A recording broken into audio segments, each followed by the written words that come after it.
questiona vários aspectos principais da teoria de Darwin. Com certeza não concordamos em tudo, mas tínhamos a mesma insatisfação com o mecanismo da seleção natural. A seleção natural é um processo real e explica bem certos tipos limitados de variações, mudanças em pequena escala. De fato, temos inúmeros exemplos para isto. Ela só não se encaixa bem ao tentar explicar o que Darwin achava que poderia, a complexidade real da vida. Tem-se o bico do tentilhão e tem-se o próprio tentilhão. Uma mudança pequenina na forma do bico versus a origem do próprio organismo.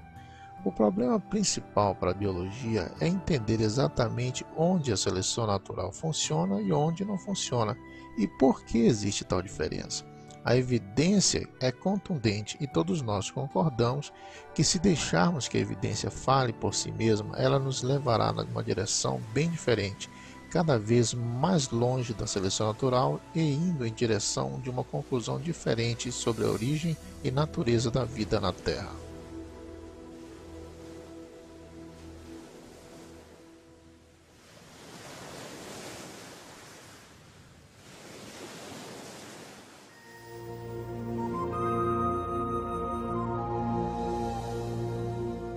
A seleção natural atua somente ao tirar vantagem de variações minúsculas e sucessivas.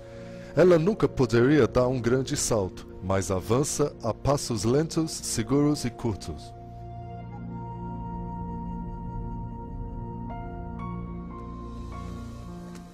É realmente interessante notar que quanto mais sabemos sobre a vida e quanto mais sabemos sobre biologia, mais problemas surgem com o darwinismo e o projeto inteligente se torna mais aparente. Desde 1988, o Dr. Michael Behe pesquisa sistemas biológicos complexos que parecem desafiar a explicação pela seleção natural. Durante muito tempo, acreditei que a evolução de Darwin explicava o que víamos em biologia. Não porque via como podia realmente explicá-la, mas porque me diziam que o fazia, e nas escolas onde estudei, ensinava-se a biologia de Darwin. Na faculdade e vários cursos de graduação, vivi num ambiente onde apenas se supunha que a evolução de Darwin explicava a biologia. Mais uma vez, não via razão nenhuma para duvidar. Somente há uns 10 anos ou mais, li um livro chamado Evolução, uma teoria em crise, escrito por um geneticista australiano chamado Michael Denton. Ele apresentava inúmeros argumentos científicos contra a teoria do darwinismo, dos quais eu nunca ouvira falar, e estes argumentos me pareceram bem convincentes. A esta altura, comecei a ficar um pouco enraivecido, pois me senti enganado. Via diante de mim uma quantidade de argumentos muito bons.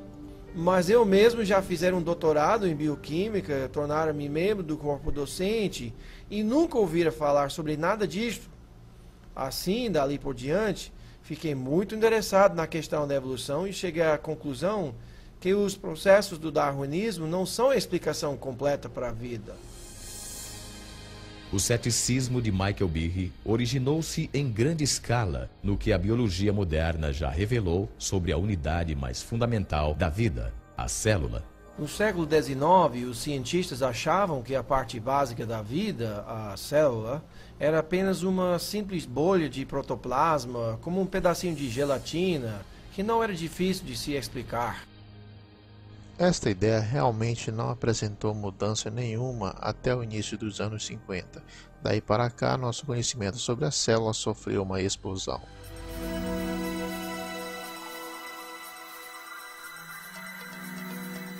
Hoje em dia, tecnologias extraordinárias revelam inúmeros mundos microscópicos. Mundos tão pequeninos que um dedal cheio de uma cultura de bactérias contém mais de 4 bilhões delas. Todas abarrotadas de circuitos, instruções e máquinas em miniatura de complexidade tal que Charles Darwin jamais poderia ter imaginado. Na própria base da vida, onde as moléculas e células fazem um espetáculo, descobrimos máquinas, literalmente máquinas moleculares. Há minúsculos caminhões moleculares carregando suprimentos de um lado para o outro da célula. Há máquinas que captam a energia solar e a transformam em energia utilizável. Há tantas máquinas moleculares no corpo humano quanto há funções que o corpo tem que fazer. Se parar para pensar na audição, visão, olfato, paladar, tato, coagulação do sangue, ação de respirar, reações imunológicas, verá que tudo isso requer um batalhão de máquinas. Ao observarmos estas máquinas, perguntamos-nos de onde vieram. E a resposta da evolução darwiniana, a meu ver, é muito inadequada. No início da década de 90, numa série de palestras acadêmicas, Behe revelou suas dúvidas sobre a capacidade da seleção natural de construir máquinas moleculares complexas. Uma destas máquinas atraiu-lhe particularmente a atenção. Lembro-me da primeira vez que eu li um livro de bioquímica e vi o desenho de uma coisa chamada flagelo bacteriano, com todas as suas partes e toda a sua glória. Ela possuía uma hélice, um gancho, um eixo e um motor. Olhei para aquilo tudo e disse, é um motor de polpa. Foi projetado, não há a mínima chance de ser uma montagem aleatória de peças. Estes motores moleculares que propulsionam a bactéria dependem de um sistema de partes mecânicas intricadamente organizadas. Estas partes entram em foco quando porções de uma célula são aumentadas 50.000 vezes no microscópio. Os bioquímicos usaram micrógrafos de elétrons como este, a fim de identificarem as partes e a estrutura tridimensional do motor flagelar. Neste processo revelaram uma maravilha da engenharia numa escala minúscula.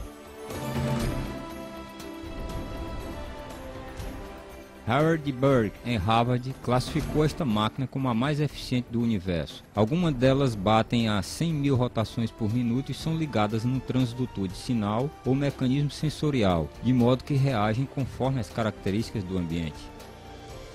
E embora girem com tal rapidez, podem parar num piscar de olhos. Leva somente 1/4 de revolução para pararem, mudarem de direção e começarem a girar a 100.000 RPM em outra direção. E, igual aos motores de polpa num barco, possuem muitas partes necessárias ao seu funcionamento. O flagelo bacteriano possui duas marchas, a que vai para a frente e a reversa, refrigeração à água e força protônica. Tem um estator, um rotor, uma junta universal, um eixo e uma hélice, os quais funcionam como peças de uma máquina. Não é apenas por conveniência que lhes damos estes nomes, esta é realmente a função deles. Desde a sua descoberta, os cientistas tentaram entender como um motor giratório poderia ter surgido através da seleção natural. Até agora, não conseguiram oferecer qualquer explicação darwiniana, a fim de ver por que precisamos entender um aspecto das máquinas moleculares conhecido como complexidade irredutível. O termo complexidade irredutível foi inventado por Mike Behe ao descrever estas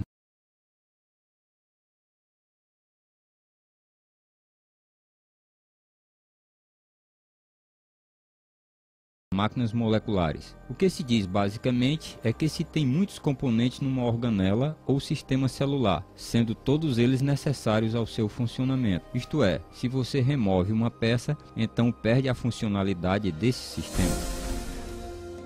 A ideia da complexidade irredutível pode ser ilustrada por uma máquina não biológica conhecida, uma ratoeira. A ratoeira é composta de 5 partes básicas. Um gancho para segurar a isca, uma mola forte, um arame fino e arqueado chamado martelo. Outro gancho que prende o martelo no lugar e um suporte sobre o qual o sistema completo é montado. Se uma destas partes estiver faltando ou for defeituosa, o mecanismo não vai funcionar.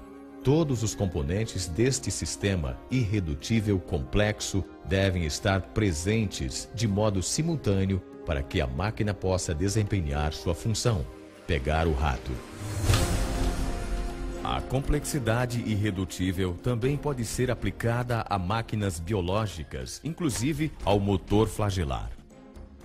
No final das contas, há cerca de 40 partes diferentes de proteínas que são necessárias ao funcionamento desta máquina, e se uma delas estiver faltando, então você tem um flagelo que não funciona porque o gancho está faltando, ou o eixo, ou seja o que for, ou nem mesmo se liga à célula. Em termos evolucionários, é